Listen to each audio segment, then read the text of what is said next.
to go live momentarily, and I'm looking forward to this one. It's Eternal Fire taking on Mindfreak to kickstart Pro League. My name's Nuke. I'm joined by Scriv for this one, and we are super excited to be back on Pro League. Our second time together on this one, mate, and it's always an honor. So shout out ESL one time for bringing us back, and well, let's make sure we don't do them a disservice. And Tara's a couple of fights taken in towards mid there, but it's actually going to be a T-side start, which gets the opener. Still, you've got to overcome Zantares. That's easier said than done. Woxic going to deliver for a double as well, and it's a 2 versus 3. Jump and Tux in a matter of moments left with a lot to do.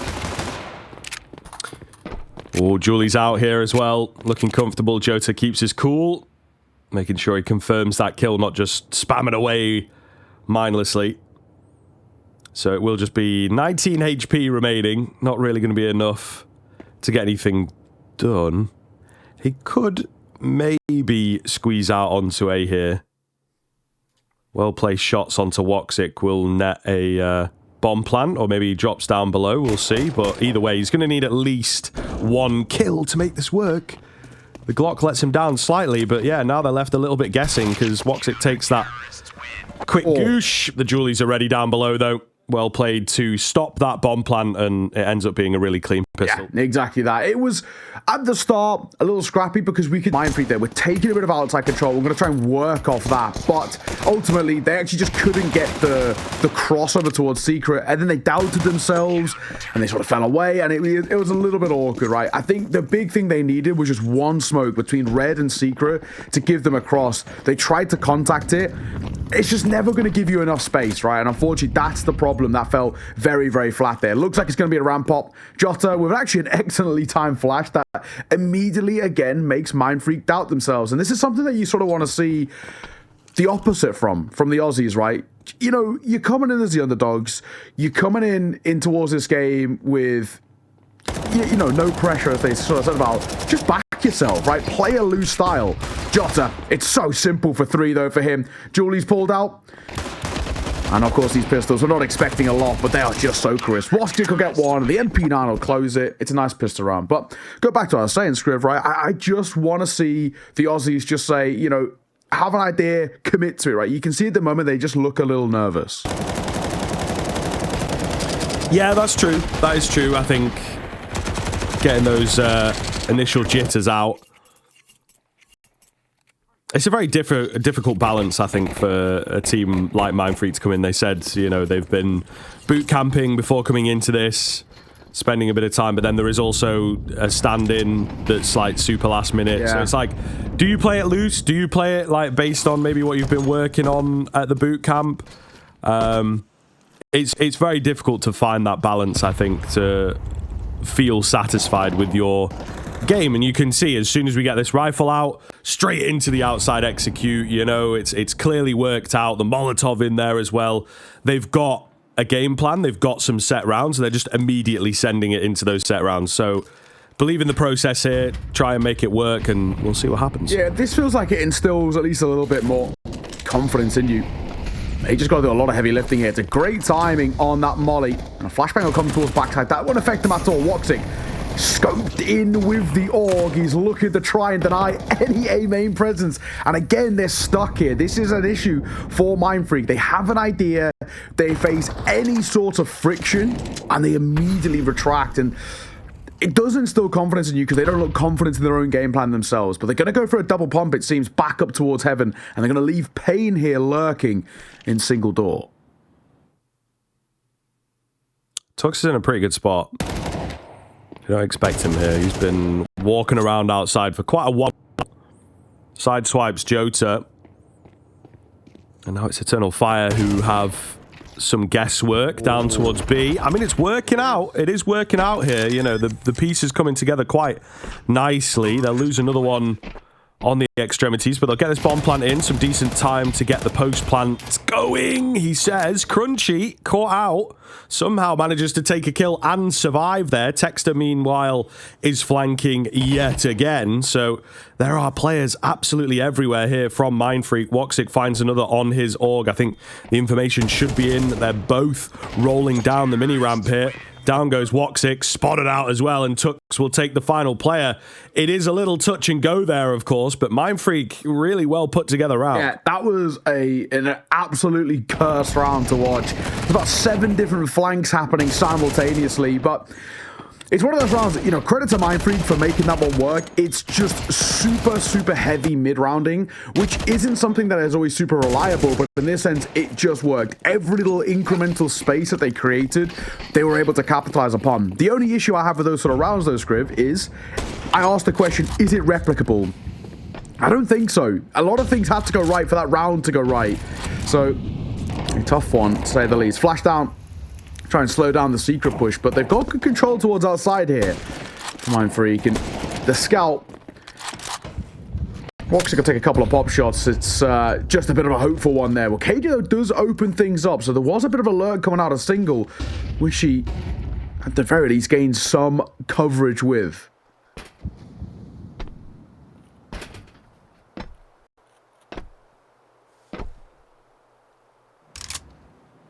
Has slowed down here, quietened down. I think Mindfreak liked the position that they were in. Once again, getting outside, getting a player not necessarily in behind, but, you know, in a nice spot, an awkward spot to deal with. But they have lost the advantage. And I think one of the big things that I'm seeing already, you know, you've talked about like a lack of confidence. I think it feels like a lack of confidence in the mechanics. Yeah, okay. You know, they're just not taking the swings, not taking the fights. They're looking to really, really make things preferential before they go in, and they might just do that. Pack mentality here. The swings coming in from Eternal Fire. The fights are not favorable, and they are falling. I wouldn't necessarily say we see any crazy swings or crazy peaks there, but certainly winning out the fights. Crunchy in particular. Yeah, speaking of mechanics, right, that was actually, I don't even think, you know, credit to Mindfreak, some nice shots hit, but I actually really felt like Eternal Fire fell asleep there. Woxic, we don't need to be peeking out of heaven that, you know, extensively, right? He went for such a big swing there, so exposed, right? A little jiggle peek for information, a little pop shot, sure, but he committed to that fight, and of course, costing him his life, not what you want to see. So, a rough round to watch, I think, ultimately for Eternal Fire. Even, you know, fighting out from hot towards main, that was a little scrappy. Jota could have really got a second here, potentially. He had to run a deer on towards Gun, but that's where Woxic went down for me. Well, Kadia got caught as well. It's a very weird round. And for Eternal Fire, not exactly one they'll want to relive. And Torres, he'll save the gun, but it will be yet another round for Mindfreak. So it does feel like ever so slightly warming up. A lot of their T-side game plan right now feels like it's very reliant on outside control, and that might be something in towards the next gun round, where Eternal Fire try and put a little bit more pressure there. But I am seeing those, Scriv. There's no gun, so maybe Torres did go down. It seems like he did. I guess Must stop. 5-7 up close though. Jota. This gun at close range. One tap headshot to full armor. It can be difficult to deal with. Shadow spotted. Oh, but Texter does very well. Good double entry for him, and that is ramp open. Yeah, looking good. That's often the difficult part, so they will break things open, but also not necessarily going to follow up on it, not taking any real risks here. Able to just keep control of quite a lot of areas now, waiting for maybe one more kill, right, before they move into a bomb site, just in case there is a stack or indeed a nasty 5-7 waiting around the corner. So I can respect it here from Mindfreak. Minute left on the clock. Zantares spots them out. Couple shots ring down range. But it is going to be a slow finish into this one. Mindfreak surely got to take it over the line. I think they're in a position, though. They know every round is sacrosanct. They have to be winning it out. They have to be building the money, importantly, for when, in theory, that inevitable loss comes, right? Can you stomach it? Yeah, and I think, you know, so far, I'm actually starting to get pretty impressed. Mindfreak are looking, at least in towards Nuke, like they've got some decent ideas. Texter. It's a great round from him, isn't it, as well? Looking to close it out. Arcadia, just a P250 left over. Not really too much to lose or to really gain from fighting at the end here. So I think it's a smart call. Little lurk, just in case anybody feels adventurous, but it should be a simple one all the same. Mindfreak taking a lead in this game. That's not something I thought I'd be saying basically at all. And that might sound harsh to Mindfreak, but it is just the fact that this is the most lopsided game in this tournament, or in this stage of the tournament. But I gotta give them credit, man. I actually think there's some nice ideas. Granted, that was a low buy round, so you can't read too heavily into it, but it does feel like they're starting to trust themselves a little bit. And, you know, you were talking about this sort of fear of fighting in a way, right? And we definitely saw that in some of these early rounds, but Texter seems like he's gained a little bit of confidence, and hopefully now they can replicate this level in towards some of the gun rounds. As rifles come back in play for Eternal Fire, they have to shut this down here. If they don't, Mindfreak can start spiraling and getting a pretty standard lead to work with. I mean, anywhere near like 2 or 3 rounds as a buffer zone, that's going to leave them pretty happy on this T side. Interesting smoke here. Gives Gump a way out. Are they going fast? I think they are going to pick up the pace and try and work him in, but Wakadia is too smart for that. And this is where Eternal Fire are showing their strengths. Very, very ready. Flash is not effective enough to keep them blinded up, and it will be a bloodbath there on the A bomb site. So a test of the water from Mindfreak, really. Can we get away with something quick? Can we change that pace up? The answer is no. The protocols, the setup, to be honest, is just a little bit too strong from Eternal Fire. Everybody backing each other, and yeah, like I say, nobody mollied out or flashed or anything like this. It was an interesting kind of idea from Mindfreak. It didn't work, Oh, we're only 6 rounds in. Come on. We're only 6 rounds in. Relax. 3-all against, like, what, top 4 team in the world right now? I mean, come on. I mean, Just can't stand losing. yeah, that was nearly a Nico-esque moment there. He was revving that one up, but thankfully, controlled himself. Nice nade, actually. Gump takes a serious chunk of damage. Start off the round. It's a big round to take for Eternal Fire in response, right? We spoke about Mindfreak, right, building up enough stability in terms of your economy that if you take a loss, you're not reeling from it. And that's, of course, the case that they're in now, right? But you lose this round, especially without a bomb pawn, money gets broken. Zantares with an AK is always a scary prospect. Damage dealt, but it deals... It takes a bit himself. Will open things up on towards Texter. Names open the smoke, flashes behind as he wants to cross.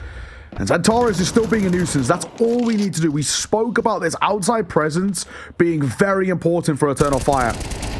This presence by Major could net 2. It's 1 and a little bit. Payne will find one of his own as well. And they're trying to scale in towards A. Got to be careful. Rotations are quick up heaven. The Molotov keeps them at bay for a moment. Plant coming in. Payne's only just going to get his AK up, and he looks away at the worst possible time, so nothing going to happen for him in the end. The plant is nice. It will potentially keep them going here. I think just caught the money there. It's not quite enough to go in for the full buy. All the same, Eternal Fire starting to pick up steam, right? And this is where they get scary. Yeah, it's true. Major was quite unlucky not to get the second there. There's a lot of damage, but in the end, good contingency plan of just that waiting towards heaven. So yeah, we get a bomb plan out, but as you touched on, only a few upgraded pistols. Bit of half armor in some cases too, but for the most part, we're not expecting really a lot from Mindfreak in this one. Woxic out in towards the AWP. We saw him on a scout, and he was pretty happy to fight. Now it's time to see what the big green looks like for him. Only down towards back ready. He's going to just play up fire heaven. So actually really limited outside presence at all. And I gotta say, I'm very surprised by this. Oh, missed shot. Zantares comes swinging in. Got to be careful here. I don't think he quite recognizes how close they are. Instant dink will force him back. Jota down below. So they are set up and ready to go for this kind of a push. However, the pistols are still doing damage, keeping things even for the time being. It's a little short-lived. It's Texter on the AK that I want you to keep your eyes on here. Could be really dangerous in a moment. Crunchy with a nice shot. The trade had to be there if Texter wanted to take this one, though. Woxic going to spam him down. Yeah, knows he's a little tagged, and that will be the round for Eternal Fire. It's kind of a bit close for comfort, but they get it. Oh, yeah, it was... Honestly, some pretty nice shots hit there by the pistols. They at least gave themselves a bit of an opportunity. I like the idea too, but just going back to sort of my earlier point, as this round started, and I spoke about how Eternal Fire are playing such limited outside control, with what Mindfreak are doing, all they're getting right now, Mindfreak, and the only real presence that's given them any sort of a look in towards Nuke is due to outside control. I'm very surprised that Eternal Fire aren't adapting to this and starting to put just a little bit of a heavier lean there, even just one more player playing alongside Woxic and support, because it's the only real place in which Mindfreak are finding space and opportunities to work with. It's a little difficult though, right? I mean, at the same time, you put a bit more presence towards our side, you leave somewhere else a little open. Smoke misses a little bit towards main there. There's a pretty sizable gap for Xantares to work with. Yeah, it makes a change to the Mindfreak movement. They get smoked off themselves, I guess, so not really going to act upon any of these smokes anyway. Minute left on the clock. Not all that much presence or movement. Mindfreak just hoping that someone's overstepped on the Eternal Fire side. Not going to be the case. Very, very slow moving round coming in here from the Aussies. And again, being a man down, it's not really the ideal situation. So what is the plan going to be? Another well-timed smoke. Eternal Fire know what's up. They were looking for that squeaky door push, maybe something contact heavy, but not going to be given the chance. Oh, Jota. Might be a moment here to get a lot of numbers. Oh my god, he's dancing around that elevated angle, but he does actually only walk away with one there. Thankfully, Madge is already down, and all he has to do is wait. Time is of the essence, 10 seconds to work with. Madge loses his fight though, but a double doors player, a single door player, they're losing fights, planting in the smoke, they get it out as well. Oh, Can't believe they've got away with it as Texter puts himself into a 1 versus 1. Woxic on the other side. Needing open the smoke to see if he's hiding in plain sight, but he's not. AK scooped up. Both are tagged. It's all about who can spot who first, and now they know where each other are. Woxic, swing, and a miss. Texter wins it out. What a round for Mindfreak to scalp away. I cannot believe Eternal Fire have let that one slip. That plan is absolutely crazy. I'm sure we'll see it again here in the highlight reel, but like, yeah, it did not look good, right? They started off very, very poorly indeed. The break into the bomb site, pretty effective, to be fair to them, to give themselves that space. But yeah, crazy business, absolutely crazy business. Didn't get the plan there, unfortunately. But yeah, it was kind of crazy that they get away with it. They capitalize perfectly. We've got a little timeout coming in here. I think rightfully so. Everybody needs a moment after that. And we're going to see Mindfreak are staying hot on the heels, and they are proving they can go a little toe-to-toe in some of those more intense moments, which I think is a lot of what Eternal Fire are all about, is X Factor, yeah, you know, and clutch factor and whatnot. So if you can match them there, you take away a bit of their game for sure. True. I really think, though, you know, Major's got to hit that, at least one of those shots in towards backside. He just gets instantly owned. Arcadia wants to find a close. A lot of support here. A lot of firepower. Arcadia is doing well. He nearly gets a third, but he can't quite see off Pain. But it's still in the scrap of it all, Scriv. It's still a 2 versus 1 in favor of Mindfreak. Oh. Woxic. Key position. Going to go and check by the first, and he gets the second as well. He's played it to perfection. They walk straight into his trap and a big clutch up. And that's it. Eternal Fire proving they can do it too. They can get away with the ridiculous rounds themselves. Oh my god. What a weird one, honestly. Right at the end there, we've got to talk about, unfortunately, the trading was just less than adequate. It got to be an instant swing. And for Tux, I think he was just slightly coasting, maybe slightly half asleep for a split second, and that cost him. And you can't do that against Woxic. So he's stepped up in a big way. They needed him. 6-4 though. We're still getting a pretty decent game here. Xantares has snuck his way outside. And he'll hear all of these steps as well. The question is, do they clear him? The answer is going to be no, first and foremost. There's one. Looking for a second. Now he'll get it. And the third will be stolen away by Arcadia. But job done in this round for the most part. It should be. AK drop down, but Arcadia sees it off. Simple and easy. Yeah, I was maybe hoping for Zantares to let them by, but not messing around. I think they have had themselves woken up here this morning. Not quite as easy breezy as they were expecting. Still in the lead, still looking strong, but yeah, Mindfreak giving them a game for sure, which is good. It's what we want, you know. First game of the day here on the B stream. The Counter-Strike has to happen, one would assume, and it certainly is, so that's good. You know what I mean? I think we also want that as well, to wake all of us up that are here relatively early. Hello, Woxic. What the hell? To be fair, it is, you know, 9:30 a.m. UK time at the very least. That, you know, that's... Hey, for the gamers. That's early for gamers, right? That is, you know... We're normally the other way around. We're not really early bird catches the worm type people. We're scaling slowly towards outside. I just worry that if Payne has a look in towards Garrett, he tries to sneak his way forward, he's 6 feet under. That's a great flash, though. Oh, that's a great flash. Zantares, nothing he could do there. Well, KD has now got to deliver. Reclaiming a bit of that control. And he's doing a good job despite blind. So Tux left alive 1v3 as he tries to move down towards B. And the good news is there's no one actually here. Yeah, he's completely slipped the net, for sure. You might not realize, actually. They will now. Yeah. He's opened the double doors. But, yeah, he's got a little bit of a head start. Bomb down, decent position. Maybe able to take a fight against one here. Ooh. Right idea. Wakadia was a little further ahead than he was expecting, unfortunately. So, you know, doesn't happen. But I would say, all things considered, Mindfreak can be kind of happy with the way things go. Not entirely sure moving into this second half whether it'll keep up, but yeah, we'll see, man. This is a pretty effective looking Eternal Fire. It is. I think it's taken them a moment to get in towards this game and to sort of slightly wake up a little bit, but ultimately on the flip side for Mindfreak, they've done better than I expected out the gates. They're awake, they're ready, jet lag's not affecting them at all. That Sashi bootcamp seems to be doing wonders. We're going to throw on to a little bit of a halftime break. We'll see you soon.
right, I hope we enjoyed those bangers. We are back. Second half getting underway, of course, here. I mean, those odds are pretty harsh, guys. It's not even that bad. They did okay. Yeah, they did okay in the first half. 4 rounds T side is actually, I don't think that's that bad. Like, I always say 5 rounds is a good half. You know, they're one off. All right, we're about to find out if they can keep it up. Julie's out and getting a little greedy. But we'll see here. 5 versus 3. It looks pretty good to me. Payne holding them out here. It's a little touch and go, but the advantage is in. The advantage is in. And Eternal Fire stuck for ideas. Where do they go? What do they do? Oof, well, that's a good way to start. That's going to give you, A, a little bit of space to work with, B, some control, but it also, you know, sows the seeds of doubt a little bit over towards Mindfreak, saying, were they going towards a heaven push? Now they know for a fact that they're not. One goes down, flashbang avoided by Wakadi. Has got to win out one of these fights, and he does. Jota, trade, looks for a second and delivers as well. And a 1 versus 2 in a matter of mere moments, Tux left all alone. And this one feels like it should be under lock and key as long as we play time. Madja spotted backside. They know he's up upon high. And it's seen off as well. The IGL leads by example, closing that round. But it's Jota. There's a lot of the heavy lifting. That's tough. That is very, very tough indeed. It was looking great. You know, 2 kills in the first, like, 15 seconds of the round. They will be kicking themselves. They let it slip away. An opportunity to close that gap, but now the gap gets ever bigger. They've gone in for the force buy as well, so, you know, looking to, I guess, get it going immediately, but this is something, isn't it, that we're not massive fans of, generally speaking. CT force buys, their effectiveness has really, really dropped off. At some point, I'm going to make this video, and I'm going to bring on a bunch of coaches and pros. I'm going to talk about it and go through all my stats from last year. For those who are unaware, uninitiated to the Naokai and Scriptcast, I'm a hater of CT force buys. I do not think they are worth it. And I have the stats to prove it now as well. After every single game we casted from last year, I kept track of every one was taken, whether it was failed or successful. And I can, spoiler alert, most of them were not successful. Most of them were fails. Santoris gets up in towards heaven. The Matet's got him behind as well. Madja can't get that second. Jota just about survives a little scare.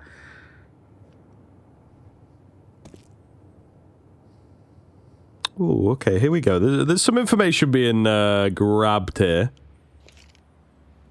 Just got to try and find that way in. And yeah, just head on a swivel. Tux kind of knows what's up. He's like, I don't want to go too far. I think they might try and pull something off here. So the squeaky door, sneaky move. They are somewhat prepared, but there's Gump, and it's like, okay, well, there's the squeaky door guy. So there is a second man, of course. It's looking to try and get that timing. Wicadia drops him. Just too smart for it. Another coming in as well. Looking super clean here. Nearly closes the round out all by himself. Not going to be the case, but he reveals the location. Will be an easy finish. 10-4. Should be 11 here. So essentially 1 rifle round stands between Mindfreak and defeat here on Nuke. Yeah, not a pretty picture being painted, I think, is sort of ultimately the spot. And hence where it comes back to this thing about why I don't like the force buys, right? If it wasn't for that force buy, we could come in towards this next round with guns to work with. Sure, it might require like a couple of MP9s at some point, but I don't even think that's too bad, right? MP9s are so good at the moment. I think I would say the second best gun, bang for buck, the 5.7 being the best. But we shall see. A rare Krieg in play from Woxic. Likes using the AUG when he can't afford the AWP, but gets a scope wherever he can. So the SG in play. You very, very rarely see this gun these days. It is so bad spraying. So damn slow. It's pretty rough. Yeah, it's pretty rough. Do you remember the meta, I think it's just that scope. What a time. What a time. Unfortunately. Yeah. Don't say it like that. You sound like you're... I was, dude. I was an early... I remember when I started playing CS in like 2016, I used to only use the Krieg and the AUG, and everyone would be like, you know, COD noob gun, right? But I was winning, so I didn't care. So all I'm saying is, and Hawker. I was that. I used to play with Hawker. He was always on the. I was the trendsetter, is what I'm saying. Imagine you reckon? Using it with the back 10. They saw my Gold Nova 2 gameplays and they were like, "This kid's onto something here." So, swing at him, fine from Xantares. Nice clearance, nice trade as well from Arcadia, making sure that the slow buy round is not getting all too much as well. Oh, long range fight for Matcha. What he wins out as well. So it's just Crunchy standing left all alone. Nice shot. Oh, doesn't look like he's been, you know, playing the old V word recently, Valorant. But he, nice couple of shots, but it is what it is. So we're close to the finish here, and I would say expected to a degree, Scriv. But I gotta say there has been moments from Mindfreak where they kind of made you bleed, especially that first half. Yeah, listen, man, I did have it, and I've maybe saved this for if it came up. I think it does happen a lot in these super international games, you know what I mean, where it's like against a team from the other side of the world that you very rarely play. You'll maybe drop down to a couple of rounds. They had a few of them that were kind of nice, that were worked out, and they walked into the trap and all this sort of stuff, right? But then once it gets figured out, it becomes a very different beast, and Mindfreak can't readjust themselves. You know, the sort of swinging pendulum of the momentum never really started swinging, I suppose. So it took Eternal Fire a bit of time to figure it out, but this does happen a lot. Once they get there, they just keep winning, you know, and it's not been super dominant for sure. Been some closer moments, been some clutchier moments, but ultimately Eternal Fire have been in control of this for a long time. Yeah, they have. Molly and a nade combo is always deadly. Poor Tux, nothing he can do in that situation. And already down to 4 or basically 3.5 of how low Texter is. Tough predicament. He's got the right idea as well, Texter, as he keeps just intermittently checking towards outside. But that flashbang completely gives away his position. So Jota, this is a confirmed kill momentarily. Oh, it's not! Oh my god, for a moment that was nearly very awkward. And Crunchy gets deleted too. One man pain. And it's only real pain for Mindfreak in this round, surely. Does get a shot. But this one should be no difference. Woxic sees it off, and there's an AWP there if he wants it to. Yeah, looking good, rolling through the motions fully here, and I think this game, at least this map, is starting to slowly but surely come to a close. So maybe Mindfreak can give us 1 or 2 consolation rounds just to build something up here, just to have a few more rounds to work off of. But you can see there's not even necessarily like frustration, it's just a little bit of like, oh, okay, I guess we just got beat, you know, and that is the reality of it. The reality of coming from a very, very different scene, playing against Eternal Fire to kick things off. But listen, we've not seen loads. Maybe there's something for Mindfreak moving into the latter stages of the Swiss. They might be able to take a series against one of the more middling teams that we've got. Maybe, right? Guardia, nice shot. He's had a great game. Guardia too, right? 19-9. Looking bountiful for the youngster. I need more out of Xantares sort of this series and this tournament, because I've got a little wager on with some friends, and I have him in my fantasy, so I need more. And he has Madger actually, so this is against Paladin. Shout out one time. That's not good. Yes, Paladin has Madger right now. I have Xantares in our fantasies. I need to get more points than him. I can't lose to him. I won't hear the end of it. So I need Xantares pop off. I really thought he'd do numbers in this opening series as well, but apparently not.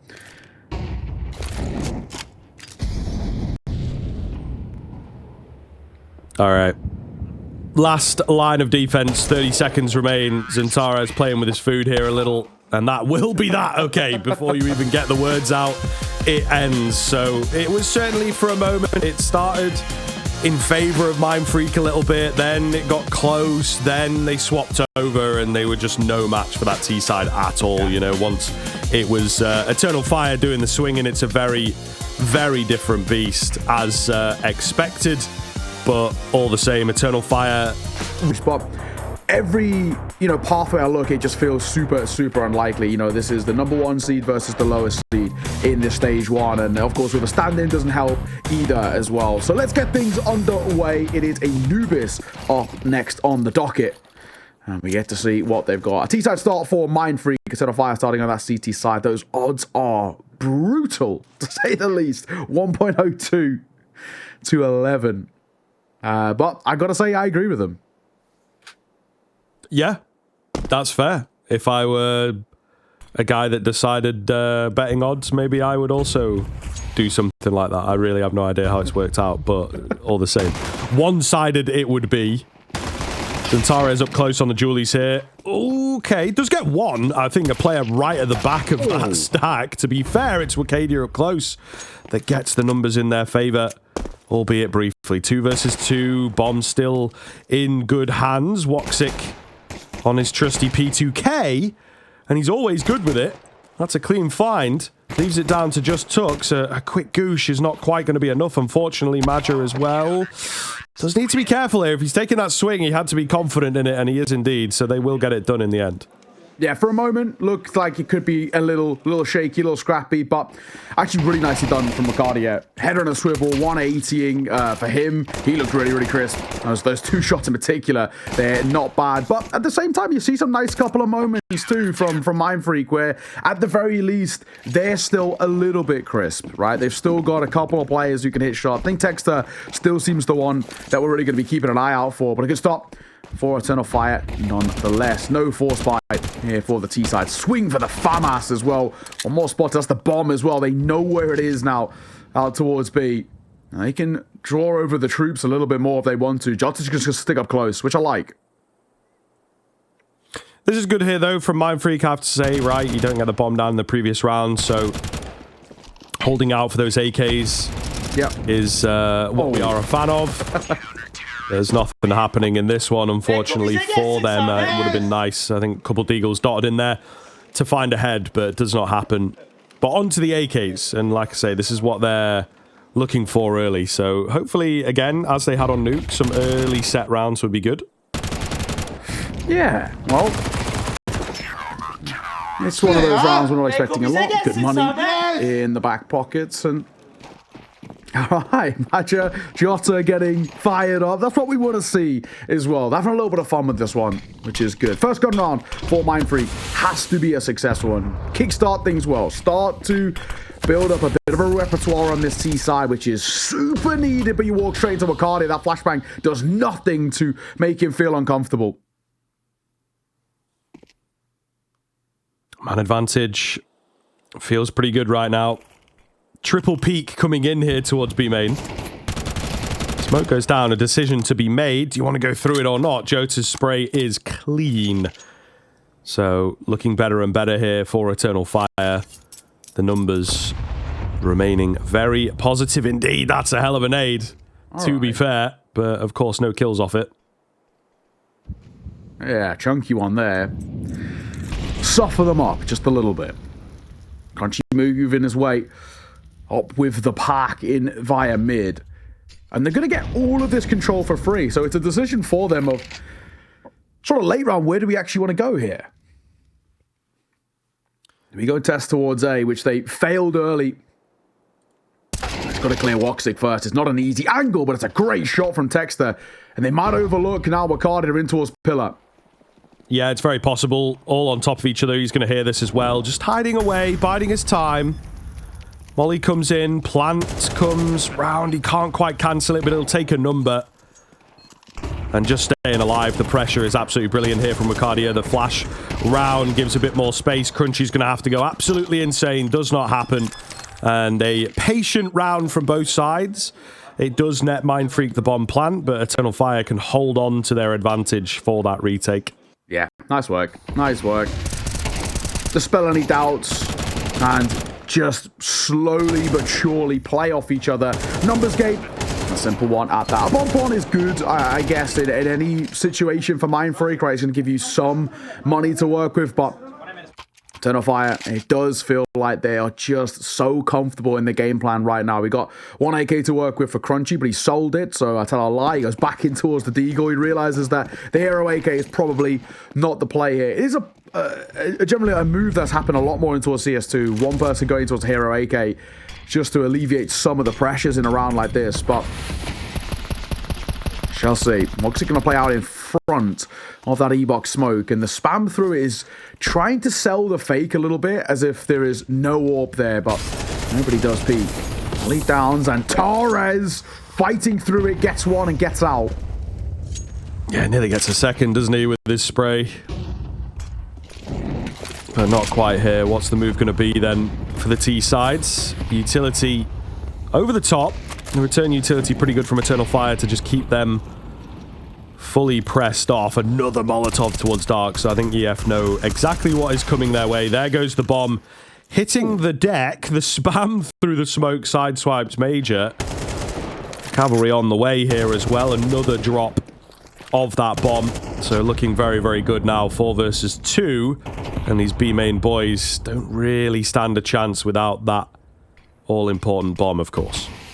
Yeah, unfortunate. Feels very unlikely, but still 2 alive. Time ticking, 35 seconds. What do we actually do here?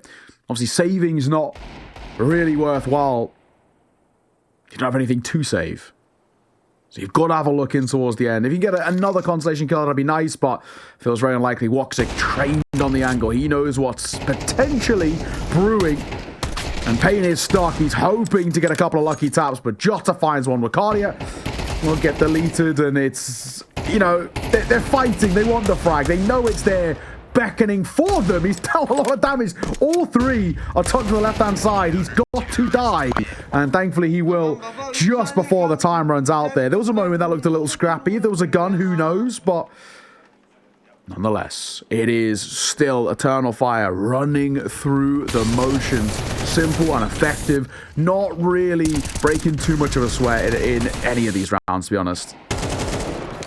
Yeah, nothing too much thus far. I mean, this was messy. This was very messy over here, for sure. If he had a bit more time, I could have seen him finding 1, maybe even 2 more. But another big round. Mindfreak much bigger and better buy. So, see what they have in the back pocket. I think you're starting to get to that point, aren't you? Okay. I was going to say where you want to be strategically a bit deeper, but maybe just going wild on the swings is a way to do it as well. Payne playing up close. Bit of camera control here. Could go a long, long ways. And Torres, how's he feeling? How confident? He's going to move a little bit further forward. That Molotov forces him in that decision, but he'll realize also there's no one really here. So numbers advantage for Mindfreak, and it looks like they're going to group up towards B, which, as we can see on the minimap with the movement, this is the right call. Jota's pulling away, but a great smoke time by Major, but he's here with an AWP. Very easy to be isolated. Again, utility over the top. It did come close for them in that pistol round. They just needed to slightly adjust, slightly make their way through here. Jota with 1, but that is all he's going to get. Major on the AWP. Misses. Flanked out from behind. Ooh, Gump, that's a nice correction on the spray, because that could have really been disastrous. Man advantage then is very, very slim here for the T side. It's a wide swing. Doesn't quite find the effectiveness. Centaurus brings it down to the 1 versus 1. Where is this final player, though, of course, is the question he is asking. And he's very, very unsure with no utility left. Just this kit. He's left guessing, where is this guy? There is enough time for him to clear some angles. Confirms in just a second here that he is going to be towards B main, but he's not really left himself enough time. So he needs to hold the bomb like now, and it's just not going to happen, is it? So that is unfortunate. Takes a gamble, takes a guess, and it's the wrong area. He was B main the whole time, and Mindfreak win the 1v1 off the back of it. Yeah, it happens.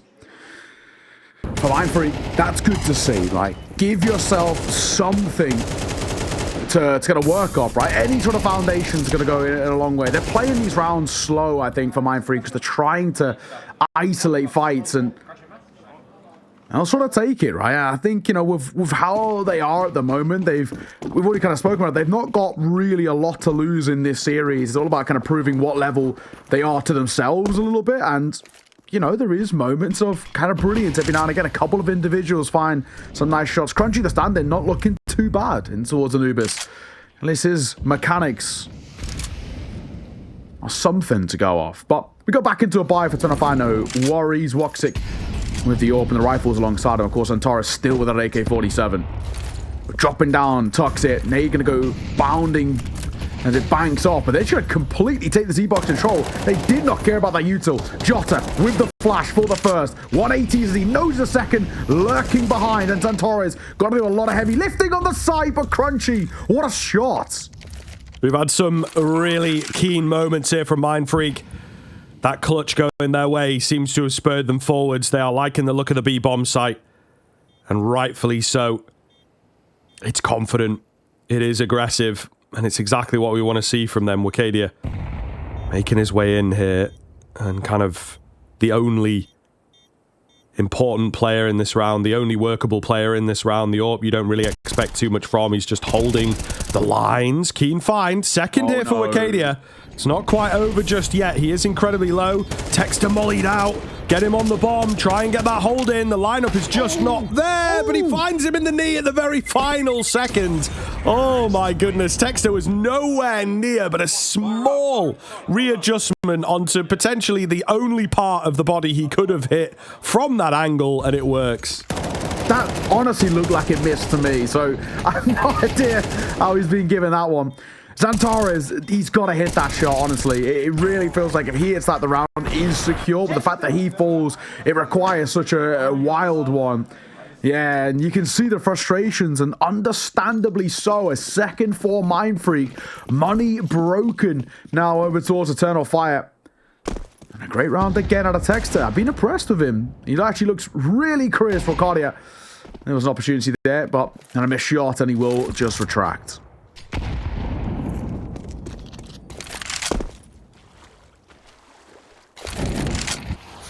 Okay, maybe Mindfreak onto a little bit of something there. But we'll see. Tux with the spam. Poor Woxic. Nice way for Woxic to go. Yeah, I think they were trying to set up a boost and everything over there, so that is unfortunate. A stack coming in here from Eternal Fire. Could turn into something, not quite sure at this point though. Mindfreak are still just kind of defaulting, really. I genuinely think some of these Mindfreak plays, which are so kind of weird and wacky, are actually so surprising towards Eternal Fire, and they're being caught off guard by it. They just don't expect the level of kind of, you know, confidence and aggression that's coming through. Gamble stack and gamble in the name, of course, this time doesn't pay off. They're over towards A. Bomb goes down towards B. Simple, simple stuff. And now it's about any exits, if any exits. You don't really have anything to lose. You don't really have anything to gain from fighting. You can maybe try and hope to pick up a pistol, pick up a gun as an upgrade to the pistol. Saves you buying in towards the next round, but for the most part, I don't think they're going to be too bothered about it. Maybe a late little play in towards water here. Zantares is low. They need to be careful about this Mach 10, which is creeping up on their position. Yeah, now he's been spotted out. Let's not give money to the Mach 10. Don't want to give them any more economy to work with, but he will get one. Manual trade. That's all right. 4-3. I didn't think, you know, after the start we had from Eternal Fire, I didn't think we'd ever really be in a one-round game, to be honest, Scruff. This is true. This is very, very true indeed, but it's what happens, man. The one clutch goes against you, right? Zantares has not necessarily done anything wrong. He just goes the wrong way at the fork in the road. Yeah. So, and it makes a big difference. It makes a very big difference indeed. Eternal Fire, though, still the CT side of things here, I think, is one of the big angles to consider. Not generally considered the stronger side. Woxic with a nice early entry. Zantares, an opportunity for him to fight as well, but opting to play it safer, somewhat against his game plan usually, but he is indeed just moving slowly further and further away. I think they've just spotted each other out there. He's really not wanting to fight here. No, doesn't actually look that confident, Xantares, and hasn't really this series. No, he's not been doing terribly, but for a guy who, you know, has always been considered sort of one of the best riflers we've got in the scene, it's a little weird. Madja playing up close to support, gets one.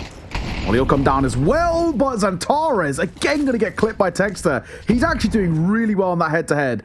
Nade banks around, but they get away from it. Crunching towards Evox could be the difference maker. Jota will deliver, though. That'll deny. Low play with a bomb of Texter getting yet another. Make that a third. Texter unstoppable in this round. And he gets a fourth behind it. Bomb goes down. And he has put Mindfreak on his shoulders. And he might just do enough to see them off. 1 versus 1, a pistol pulled out for Woxic, and Texter looking for the 8 clutch now with that bomb going down. He's gonna bank over. That might be it. It does more damage, but he's still alive. And Woxic sees it off with a pistol. I thought Texter had done enough, but unfortunately, he just needed somebody else to step up. Yeah, that's tough, man. That is very, very tough indeed. Big round from Woxic as well, though. Opens it up, keeps them in things the entire way through. And then, of course, that sort of infamous at times Woxic X Factor comes through. On the P2K, of course. He's such a kind of idiosyncratic player in that sense. Yeah, but yeah, it's unfortunate. It is very, very unfortunate indeed. We'll see here whether Mindfreak bounce back. They're going to have plenty of cash to do so, but it's all about that momentum that we've talked about all series long, and at the moment, Eternal Fire have stolen it back. This FlyQuest trial for Texter not looking too bad right now. He's making his presence known. We're struggling to boost up there. We're caught on the ledge a little bit. It's fine.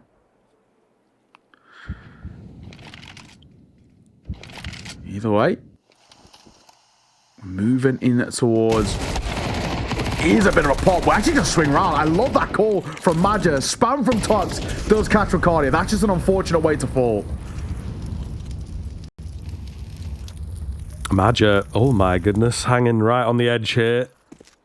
Not setting on fire, so I was going to say they might not expect him up close, but it seems like he doesn't want to stick around anyway. Execute to come through here. They've got a long distance to cover, however, not really in position in a main to get going. Xantares standing strong. Madja backs him, and that is carnage. That is an easy hold, actually, for Eternal Fire. Yeah.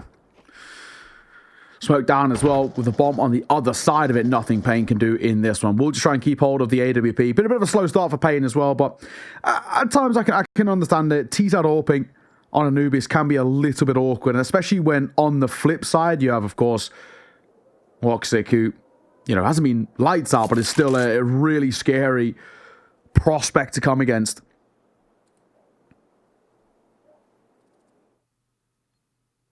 He will save, though. Doesn't look like anyone's going to hunt, so we just whittle down the final 10 seconds. It's actually a very scrappy game, and we actually saw this a little bit in towards Nuke, where it was actually feeling quite similar. A little bit scrappy, some unorthodox rounds being called by Mindfreak, but enough so that keep the pressure really on the shoulders, and this is what we sort of want to see, right? You know, back yourself, back your idea, and try and just fight fire with fire against Eternal Fire. Just say, all right, this is the idea that you're bringing to the table. We've got a few ideas that are of our own. This round, of course, it unfortunately all goes bad when that bomb spills forward. That's the only thing that really kills them in that one. If the bomb had gone backwards, it probably would have been okay, right? But not to be in this one. So around that AWP, we've just got a few upgraded pistols. Nothing too special in this one, to be perfectly honest. This shot, swing. Oh my god, Madja darts with the devil a little bit, but gets a smoke and a nade down. Oh, nice find from him as well. And again, they just do so well to back each other up and make sure that there's no gaps left. Okay. Jota's just got a bit wild and found a head through the smoke somehow. 2 left standing here for Mindfreak, and, well, I don't know quaking in their boots at this point, I would imagine. Zantares takes the head of another. He's on both bomb sites at the moment. Super, super dynamic game from him. Really stepped it up the past few rounds. It's all on to Gump. Against 5. He does have the bomb. That's really all he's got going for him. Yeah, that's about as good as the scenario really gets. At least if he can find Zantares here, never mind, we'll retract that. It was just saying, there's one more player on towards side who was low. It's kind of okay for a Tech 9, but doesn't matter. Zantares could work. Sees off the last. A shutdown. They try and just scale up in towards the B site, but yeah, nothing really comes of it. Simple, isolated fights. That get taken, and a turn of fire. Guarantee a lead at the turn of the half, which is exactly what you want to see. So, pause can be called. A timeout for Mindfreak. They don't look too stressed so far. A little conversation being had where vibes seem pretty high over towards the turn of fire, as expected, to be honest. They are loving life. Okadia seems to be, in particular, having a lot of fun. And he's been crisp all of today, so I'm not too surprised. Yeah, feeling comfortable. I think Mindfreak, again, just wanting to whittle out a couple more rounds if they can. Yeah. And take it home with them, take it into the next game. Rifle round coming in here. They have been a bit close. 1v1 clutch lost to Woxic. Zantares got the right idea, though. He kind of knows what's up. Mid-play. Pretty common here. Timing is... well, I was going to say it's good, but he sort of looks at the wrong angle. Unfortunately for him, Maja knows he's got to stick around and fight here, try and take a kill. Not going to happen. Lots and lots of damage done, though, so it hangs by a thread, it feels like. Maja will go down, does even more damage. Woxic's here with the AWP. He drops one, but he can't get away. That's a big old kill. The fact that he cannot escape means B is actually open. Yeah. Able to put a pin in this as well and just mess around and use this positional advantage that they have. And B is open, and now so is A, because they rotated to B, as we were saying. Bomb will go down, that is the round. You just keep on what you've got here. You maybe play a bit of a proactive exit strategy, but you're not really looking for too much. You might even just save that all down there as well. Jota, he'll have a brief look in, but my assumption is he'll pick it up. No, it seems like he's got other ideas. He might just keep on to the AK-47. They do have money, to be fair. And Tyrus can drop one over. Woxic can probably buy one himself as well, but there is now a fourth for Mindfreak. We get an 8-4 half, and then it was a T-side of a turn of fire that just ran away with things on Nuke. And, that might be the same here. T-side, of course, is the expectations of this map. We've gone for a late round play here. We're sticking it. Oh my god, that had about a second left on it and it's dragged Payne over. So he'll go down to the bomb. I didn't mind that late play there, to be fair. Especially when you've got money in the back pocket. Why not give it a go? If they had one smoke to work with, they generally could have got away with that. Yeah, well, that's it. I mean, pretty cheeky from them to go for it, to be honest. Not quite happy about it. Zantares isn't happy, though. It's one of those rounds, isn't it, where it's like a bit of a roller coaster of like, oh, we weren't going to win, now we are going to win, and we didn't win, right? So there's a lot going on there, I think. Woxic's done well with the entries when he's gone for them. Might be nice to see him hit that a little bit more in this game. And he's immediately switched things up now. Yeah, I like the proactivity. I like the aggression. Oh, shot from Texter. Zantares he's not doing well in this sort of head-to-head. Texter's actually... mate. Yeah, Texter is really doing some numbers right now. He looks crisp, but he continues to do so. Maja's up next, but he will deliver with a double before Tux trades out. However, B is open. 2 versus 2. They're still around here, Scriv. Yeah, absolutely. It is on. Retaking the previous, it was late, but it nearly worked for Eternal Fire, so we'll see, given a bit more time, what they can pull off. Lacadia's about to meet the brunt of the attack. Tux with the trade. He's got to find 3 in total here. 1 versus 1 against Woxic, who has been an absolute menace. Shot missed. Goes in again. Shot missed. And Tux will punish this time around. 7-5 is once again a workable kind of scoreline. Mindfreak could not get it going. They did not pick a single round in the second half of Nuke, but this time maybe it will be a bit different for them now. What a wild game we're getting here. But honestly, Mindfreak looked like they've got some ideas. Now, the one thing to kind of talk about is that this is a T-sided map, right? So expectations are that Eternal Fire will come in towards the T-side and once again set the tone as it did on Nuke. They were so difficult to shut down, as Mindfreak have already had to deal with. So who knows? We'll have to wait and see. We're going to first one to a little bit of a break. We'll see you soon.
Welcome back in, gamers. We are here for the second half, of course. Once again, not too shabby from the Mindfreak guys. They get a little bit closer with the 7-5. So, we'll see. They nearly won out the pistol last time, and we were like, if they win the pistol, they could close the gap. It is, once again, the same story. Somehow the odds are worse this time, though. They're actually closer, and the odds are worse. So, there you go. Into the 3 versus 3 here now. It has picked up pace very, very quickly indeed. Eternal Fire looking to break into the B-bomb site. Bombs hit the deck is the one thing Mindfreak have got going for them, is the fact that the fights will come right to their feet. So we'll see if they can capitalize on that. They are looking to maybe get in the mixture just a little bit. Gump is moving forwards on these Julies. Spots out one. He's looking for it. The drive-by. the drive-by on the Julies, and he is out of there. Absolutely insane shot for sure. Still no bomb recovered.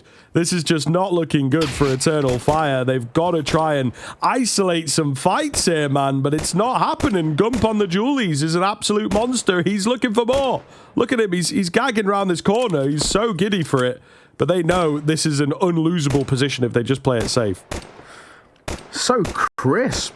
My Julies do not do that. Look how patient they're playing as well. This is so frustrating for Woxic. He knows his Julies somewhere on towards Pillar. Oh, God, this is so frustrating to play against. A Dark player, a Pillar player, a Connector player as well. We'll get out on towards site now, and they've got a 1, 2, 3 swing. This Julies do swing out, but it's Payne who sees it off. Massive round for Mindfreak. And they make it a 1-round game. And with where we're at now, in terms of, you know, that amounting to nothing, and there's a bit of a chance here. Mindfreak should tie up the game. I don't really expect a force buy to come through for Eternal Fire, so it should be a 7-all match. That's, you know, a lot more rounds than I was initially expecting, especially on this map. And the fellas, Tux in particular, getting loud and proud. We love to see it. So no real buys come through for Eternal Fire, as expected. One set of Julies, one P250 and a few Glocks, and this feels like a little bit of an existence timeout, kind of calling a pause without calling a pause. But we might actually even see a tack timeout kind of called here by Eternal Fire for the first time this series. Can't open that door, mate. I don't know. Yeah. Spamming E, please. Just hang it out. Let me hide. Also, Zentares with the Julies on T side, eco. Yeah, no, it's a little wacky. Oh, okay. They're practicing some moves here. They're just having fun, mate. Yeah, just having a good time. Wicadia is just trolling a little bit. Yeah, this is a big existence timeout. Do you look at your teammates when you talk to them in game? Do you do that? No, I look at my phone and play Pokemon Go. Doesn't actually never tabs into the game. Just like yeah, I am not there. Julies though, there we go. Worth the investment, I guess, to a degree. UMP gets a dink as well. All right, maybe Xantares will be seen off. And she's here. Will deny that bomb as well. And Jota too. Lovely, lovely work. 7-all. Nothing really to be gained as well from this round, as expected really for Eternal Fire, but we are tied square. I genuinely did not think this was going to be the case. But a pretty interesting game that's developing now. If this bonus round finds success against Eternal Fire, then we get into a really, really awkward spot. I mean, Mindfreak have already got more rounds than a few, you know, decent top tier 1 teams have got against Eternal Fire and Anubis. This is true. The ebb and flow of the game, though, could be very, very different to read here. Tuck's getting advanced. Got a flash as well. So there you go. There's a nice little move from Mindfreak, as they will find the advantage scot-free. So, trying to fight up close around that smoke. With Woxic going down, what's the reaction like for Eternal Fire? Generally, if this bonus buy finds success, we're in a very interesting spot. But now that we are seeing a few different individuals find a bit of form, right? We're talking about, you know, obviously Tex has been great all series long, but, you know, Tuck stepping up now, Crunchy having a couple of moments too. This game is getting spicy. Double stack here in towards double door. Maja, he's just waiting. Doesn't want to fight in towards mid alone, or maybe he does, but it doesn't realize his shoulder is already peering around that corner. So that'll betray him. Tag on towards Gump. They do lose the A site, and Bomb will go down. They've got the numbers in the retake. Yeah, this is looking good. Big fight here. Zentares wins it cleanly. Nice and brave, of course, as you would expect from him. 4 players all coming in from the same angle here, so this could get messy. Quick kill onto Acadia.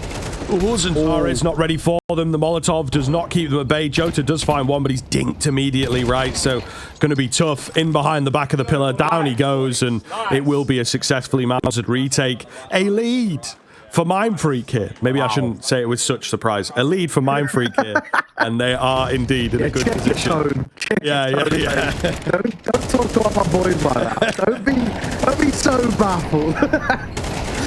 But no, you are right though. Honestly, this is a really interesting game that we've got here, and you know, the smiles and the laughter is changing very rapidly to, you know, slight tilt and dismay at what we are witnessing. 8-7. A lead by Mindfreak, and Texter with a star.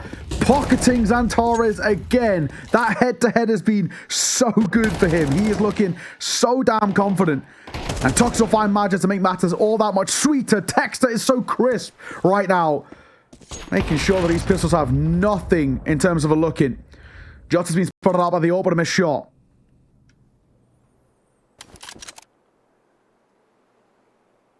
Not really much that's going to happen here. We'll see. Jota is in with the tech. Tiny bit of damage. Got a Molotov to force some fights. Gump is bailing his boy out. Really well played there to just make sure nobody goes down. Nobody has any unfavorable fights. And the smoke as well buys some decent time. Jota trying to just find anything on the other side of this smoke, but it is not happening for him.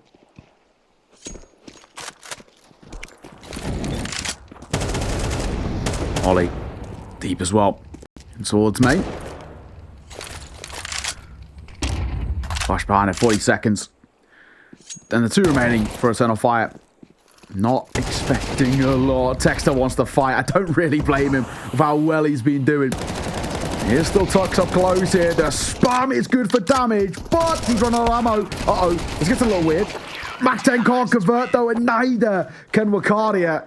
Oh, my God. There was a moment there. A couple of kills could have come through, but not to be. Mindfreak extending this lead. What a game we're getting.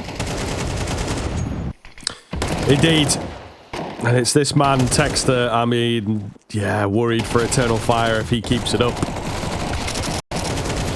But not expecting too much out from that round is the big caveat, the big asterisk on it. So let's see what they have got in store. I think a timeout being called here, and rightfully so. Eternal Fire been having a good time, been having a bit of fun. But now it is getting serious, because this is quite a close one, to say the least. Okay, now this is... I don't know, man. This is such a weird game that's progressing here. 7-9. This gun round, it kind of feels like it could be a bit of everything for Eternal Fire.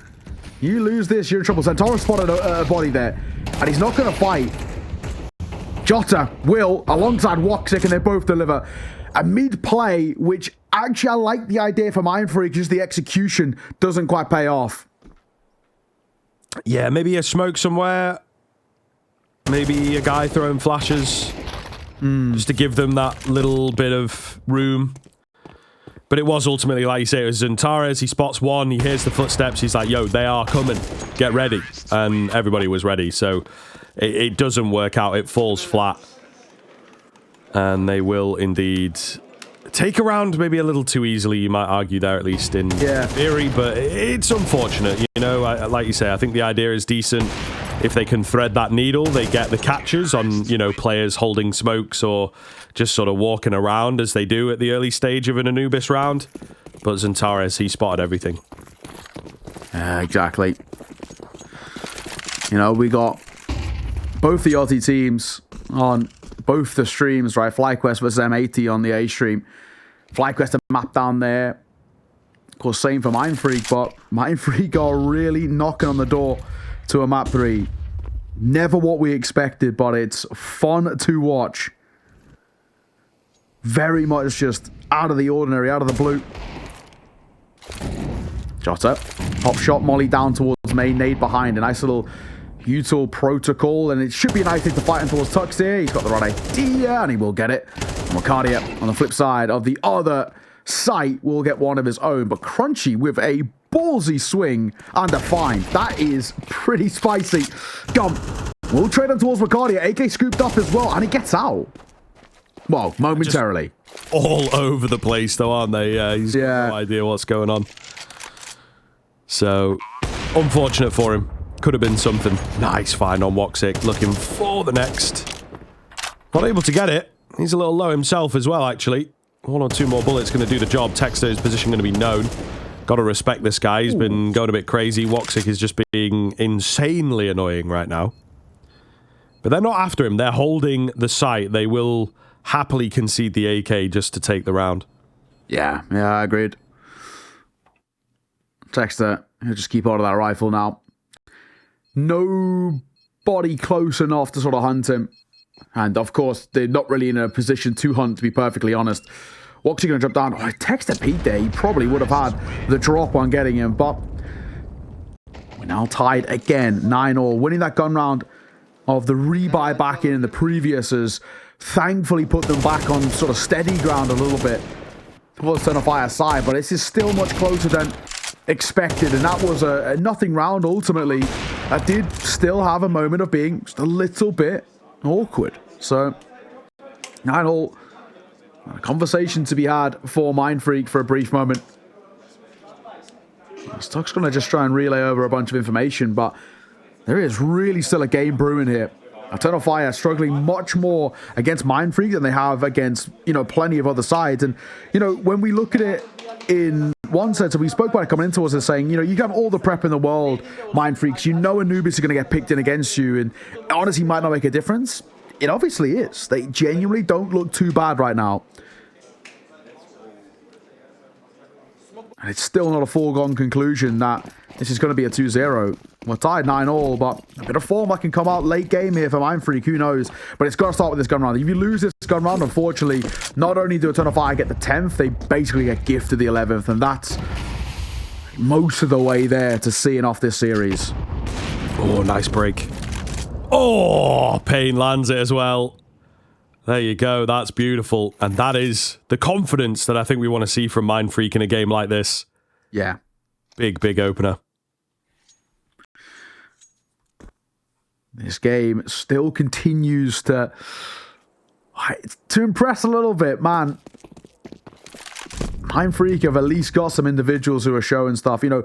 Not so much for sort of Payne. He hasn't had that many chances, but like we said, T-side AWPing is a little bit harder. CT side, though, that puts him back in the one controlling the fights a little bit. Molotov by Tuxie could be huge. Oh my god, they've contacted out. Crunchy could be in trouble here. He might be overlooking the angle, and Xantares and Jota do very, very well. It's really unfortunate timing for Tux in particular. Yeah, I mean, that's what Turn of Fire are absolutely banking on, though, of course. So, yeah. They played their own game kind of to perfection. And it will force the save out from Mindfreak here. 10 rounds come in. As you say, the 11th right around that corner if this one had dropped super one-sidedly, which it doesn't look like that will be the case. So there should be a buy in the next. Might not be the prettiest, but something for Mindfreak to work with and just try and remain in the running here.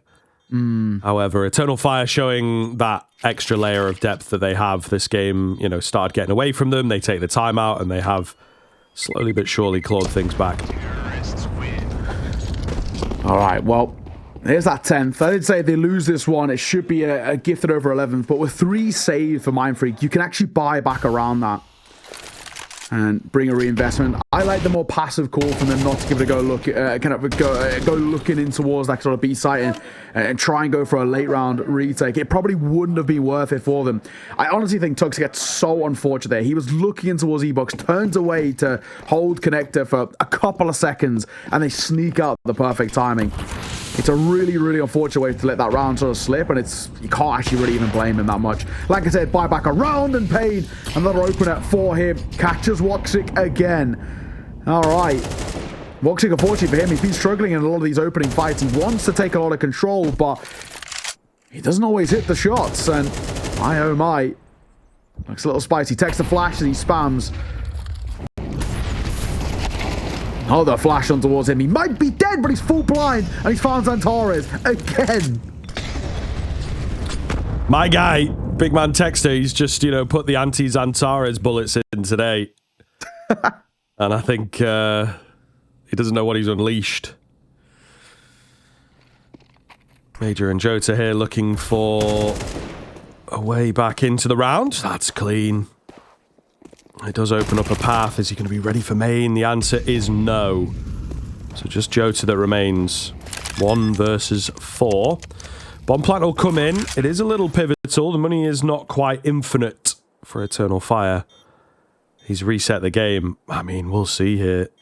Gotta pick an avenue to take a fight, though. And he picks the one where there's 2 players. So, not gonna happen. Double digits now for Mindfreak. We are certainly on. They're keeping the competition up. Yeah, something's brewing here, isn't it? It is feeling like there is just something to work with. It's a really nice round.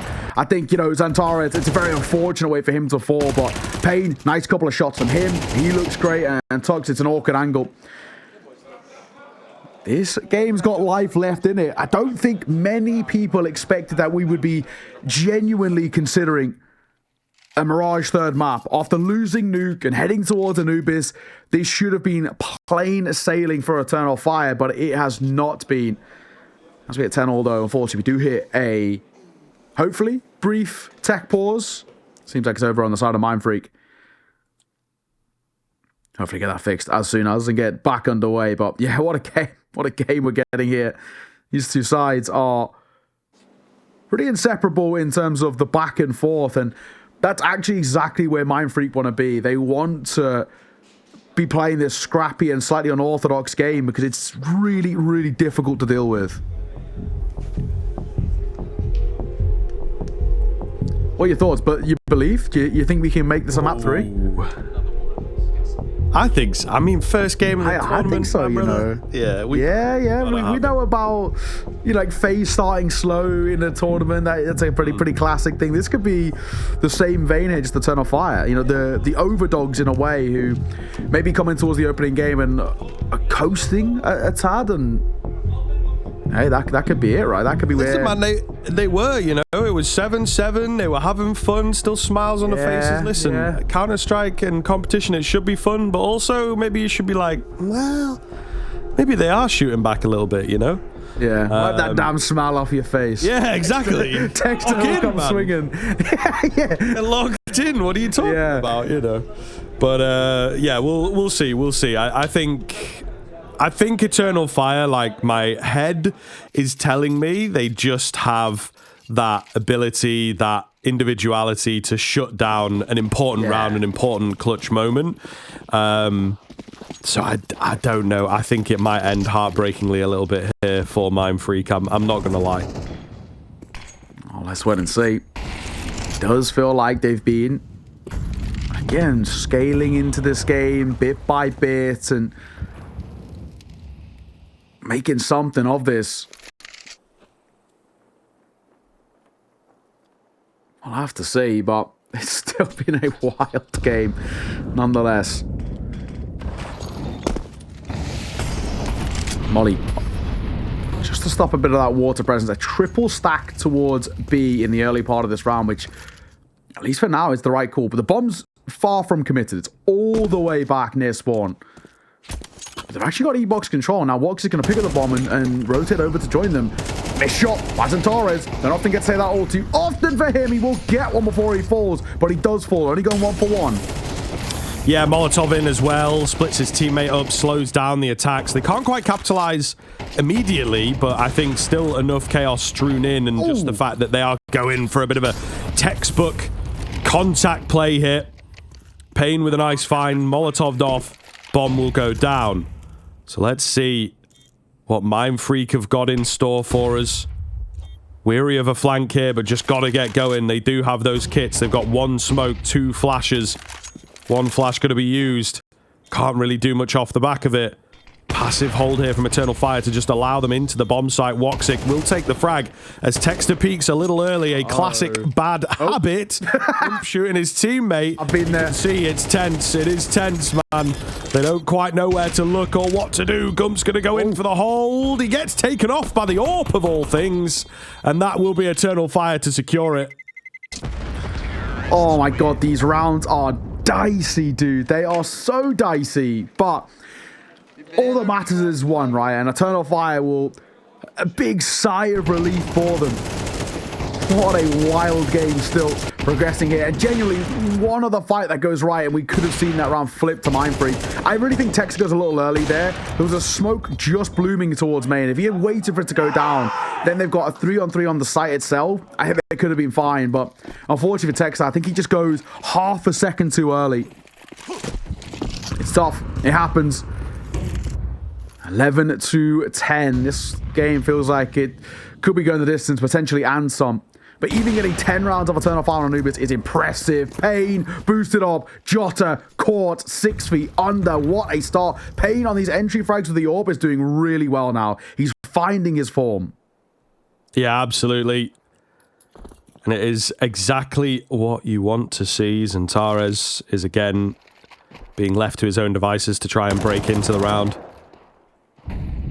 I mean, it is a peak. It's Mr. Texter once again to take him down, by the way. That one's not necessarily a full in-the-pocket kind of play, but looking good here, man. And the contact flash and, you know, Mindfreak with a round. This is cool. It is. It is. Again, my surprise is a little too much, maybe. Yeah. Why'd you bloody necking, mate? Is it rude? Is it rude, maybe, in a sense? I mean, when we talk about coming towards this game, I think the surprise is probably justified. But actually, the way they've been playing on Anubis so far, I don't think it is. I actually think they've been great. Whatever prep, that boot camp that did the Sashi facility is obviously being paid off in dividends right now because they are looking good. Too many players up in towards carpet here for Wakedi and Woxic. I doubt they'll get really hunted. I mean, maybe text them out of a look here, to be fair. It's like the only place they haven't gone. The only issue is it's difficult to clear, as Texter will now just realize. But now they know where both of them are. Only 7 seconds or so to work with, and no one's really close enough to hunt. So that will be the round seen off, but an 11th for Mindfreak. So we're guaranteed to go the full 24. Potentially and some as well. What a game we're getting. This is definitely not what I expected. I thought, you know, maybe we might see a couple of moments here off the back of that first half, but I generally thought Eternal Fire would come in towards the T side and coast again, as they did in Nuke, right? The T side was excellent, but yeah, looking slow, they're looking a little unconfident, they're very much not smiling and not, you know, laughing their way through the series now. Full 24. We actually legitimately could be going to a third.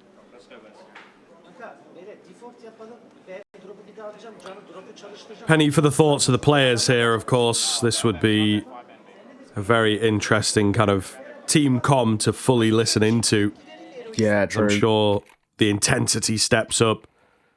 The seriousness, of course, of the moment. Big man Gump with the impact. He has been a little quiet here for Mindfreak. That's actually something to point out. If he could give us, you know, 3 or 4 more kills, this game may well be over in favor of Mindfreak, in fact. So maybe keep your eye on him. He might heat up a little bit, but he will take some early damage here, unfortunately.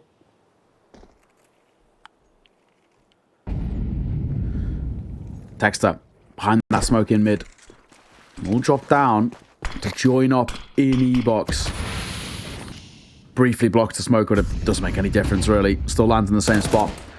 Flash out of main. Jota with that first fight. Bit of damage dealt. Both Crunchy and Gump are tagged low. He knows Tux is somewhere here. Smoke down. Tux will realize this. He can't get out, though. I'll play from Jota that we actually really needed that. Could be big. Could be pivotal. This is a really great looking round right now for Eternal Fire. Texter hidden behind the site. Looking, as he has in so many of these rounds, to find that opener for his squad, or at least find that impact frag. Quick little moves coming in here as they try and set up in the unlikely angles. Texter with 2, but he has no more friends. I mean, he will eventually go down. It's Pain in between 2 mines, but you don't really have much option other than to save. And this is the worst possible time. You know, 12-11 comes in.